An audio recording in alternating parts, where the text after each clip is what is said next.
Hi everyone. This is like the 10th time I've tried to start this video. There's just so much to talk about, so much to cover, and it's kind of tough, like where do you begin? Um, so if you've read the thumbnail or the title of this video, this is the beginning of my cancer journey.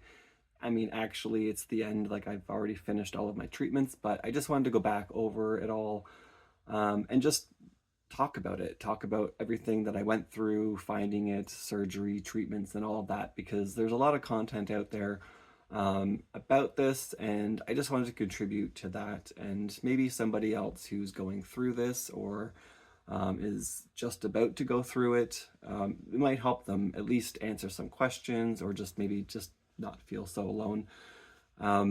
What is the first thing you realize when you've been diagnosed with cancer and start talking about it to people is that everybody has had cancer or had somebody in their family with cancer or has dealt with it in some way, shape, or form.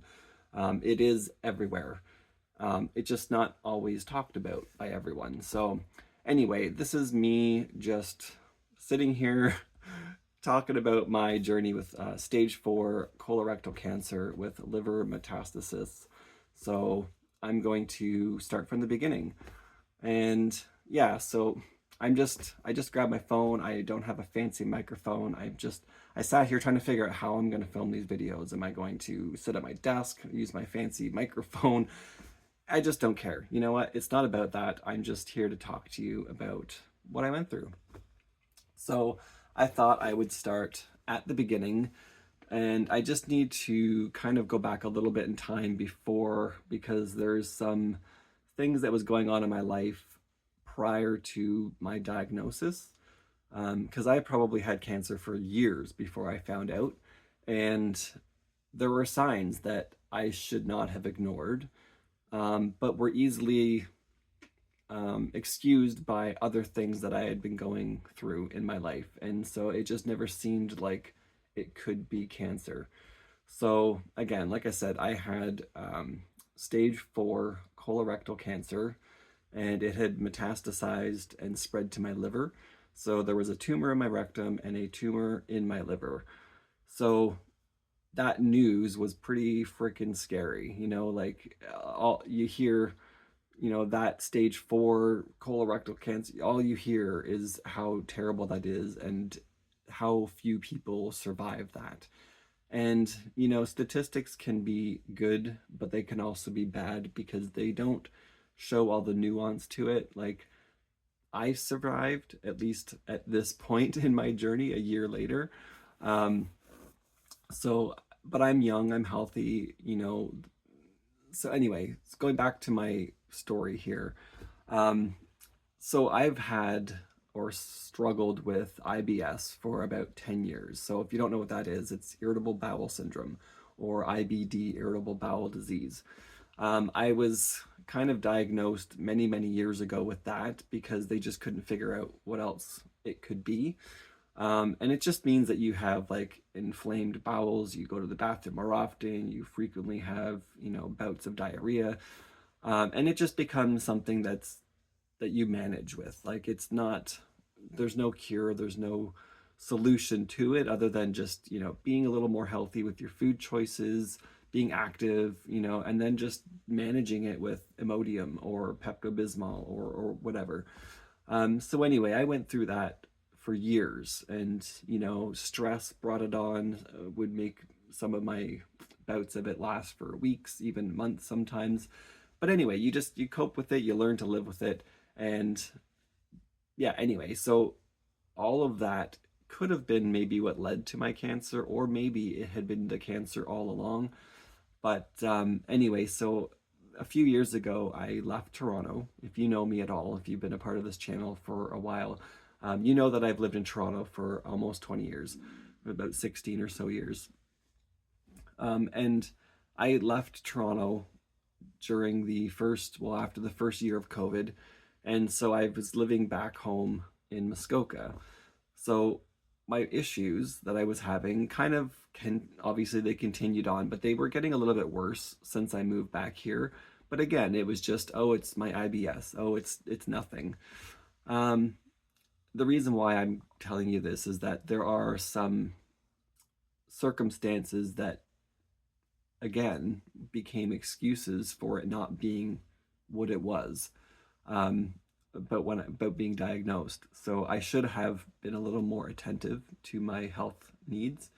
But anyway, so a couple of years of living here, bouncing around between jobs because, life in a small town, there's not easily available work if you're not in a skilled trade or something, right? So, or in the healthcare industry. There's always lots of healthcare jobs out there, but I'm not a nurse. I don't have any of that experience. So for me, it was just kind of bouncing around between jobs, trying to find something that was somewhat steady or full time. So around the time I started having the most problems was right at the time when I started started working at Walmart.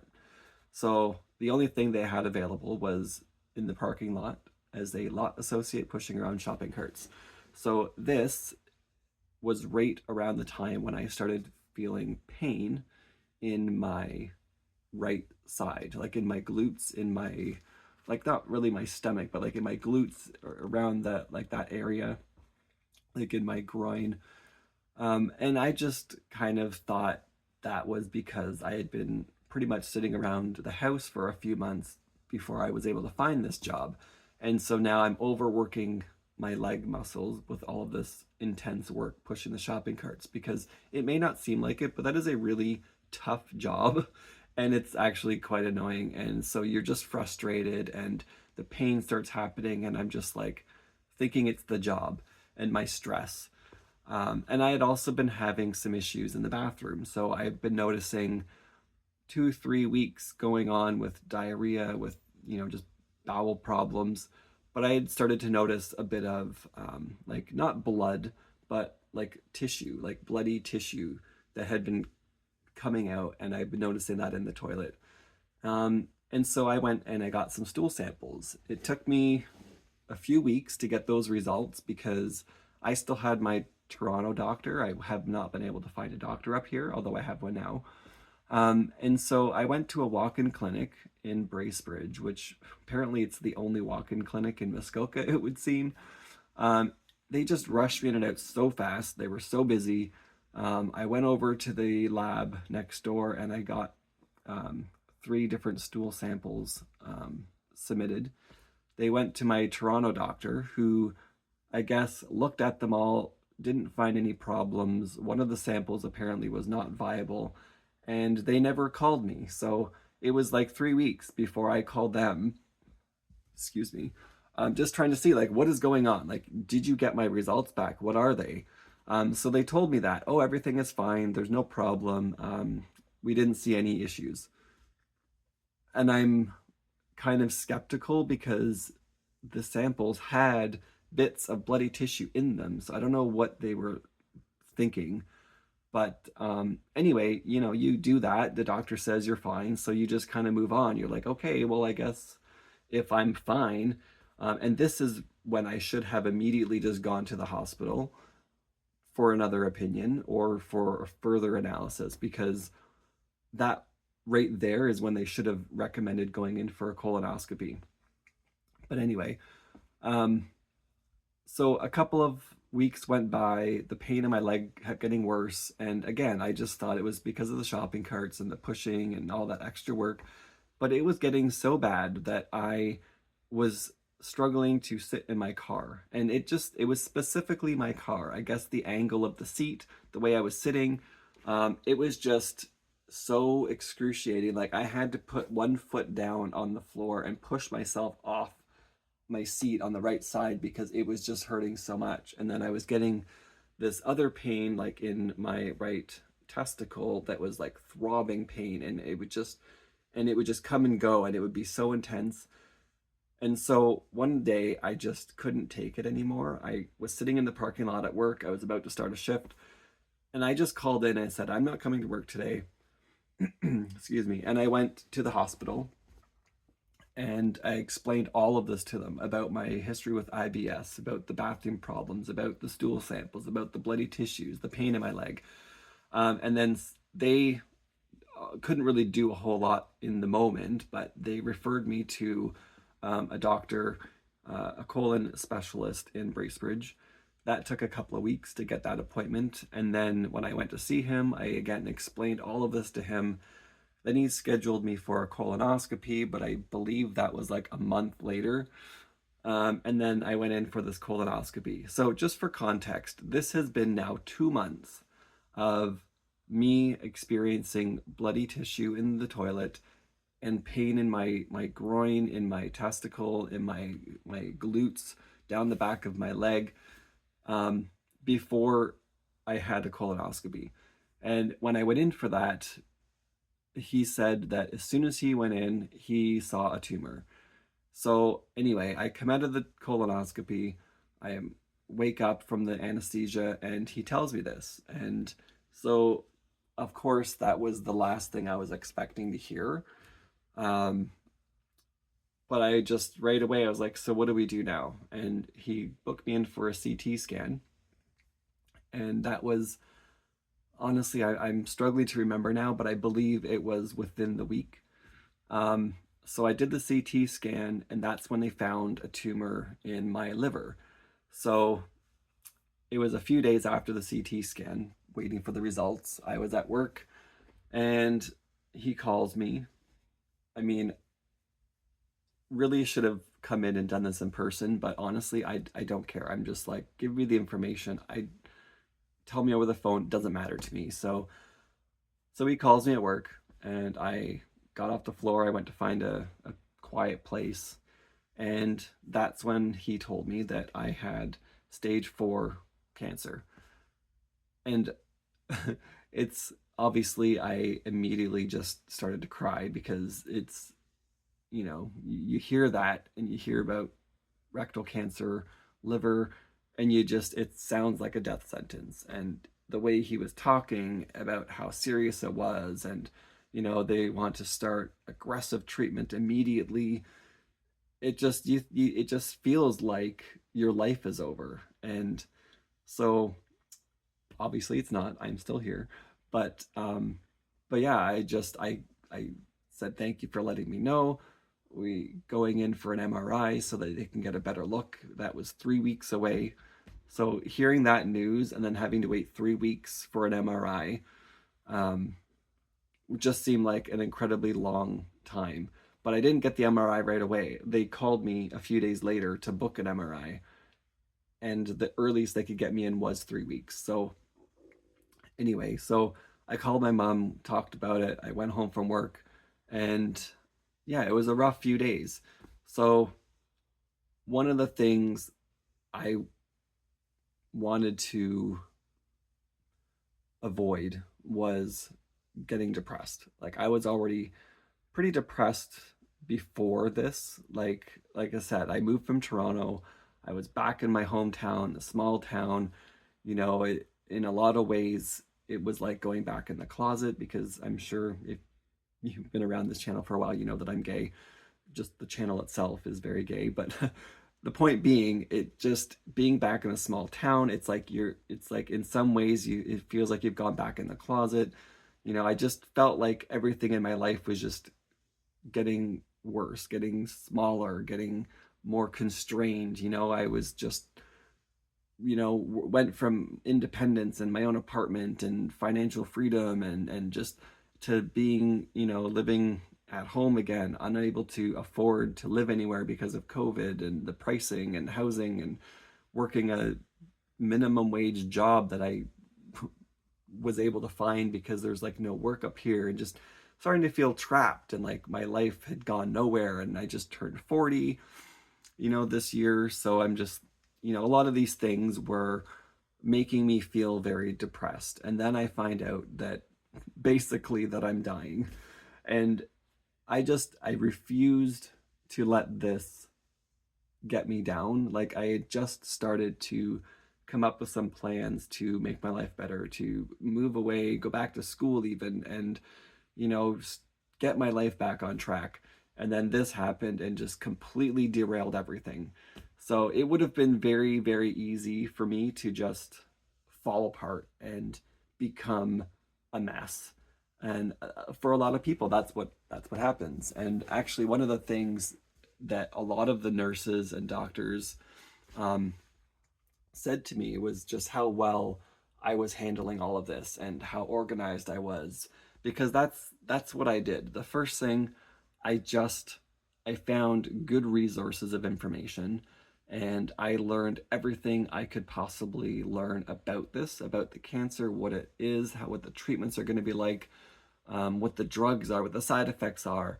I had a binder, which I can show you actually, to keep track of everything, because I just wanted to make sure that if I if I had everything under control, like with my appointments, with my drugs, with my treatments, I felt like I was somewhat in control. And so I don't know where my binder went. See?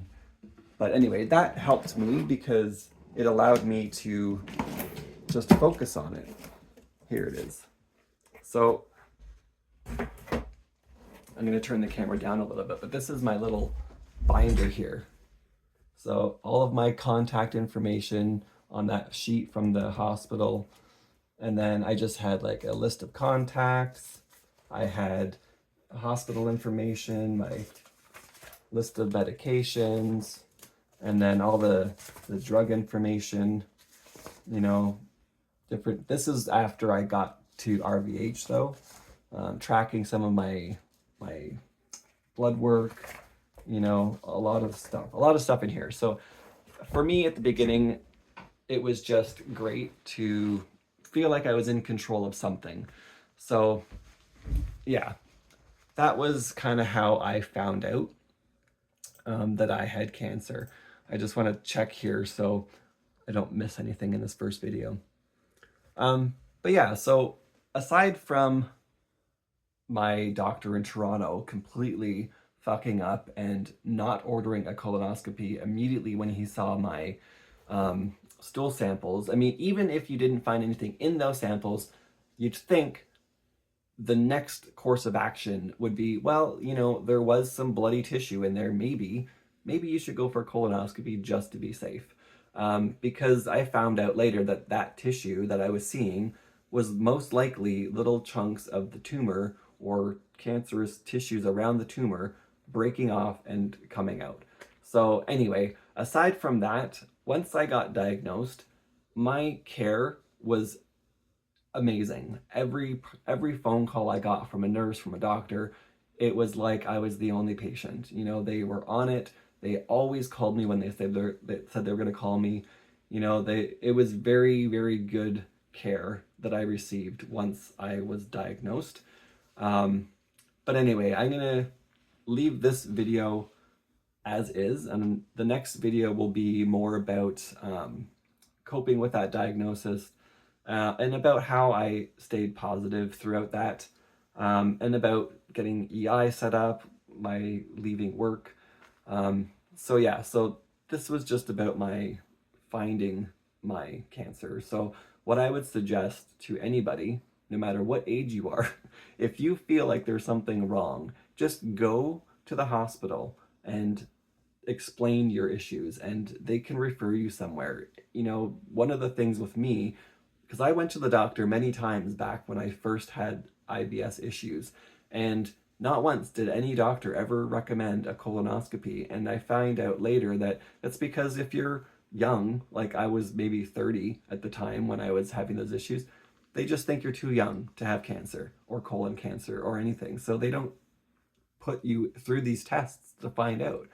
Had I had a colonoscopy 5 years ago, they may have found a polyp or something and removed it, and then that would have avoided all of this. Or at least maybe I would have found this prior to stage 4. Like stage 4 is like the final stage before, you know, palliative care. So I'm very lucky that I found it at all and that my treatments have gone well. So I'm gonna, like I said, I'm gonna leave this video here. But yeah, check out my next videos in the series where I'm gonna go through pretty much every step of the process that I went through. Just talking about it like I did here, maybe going into some details about things, offering a bit of advice or suggestions. But anyway, yeah, for this video, that is it for me. So I will see you guys in the next one. Have a great day.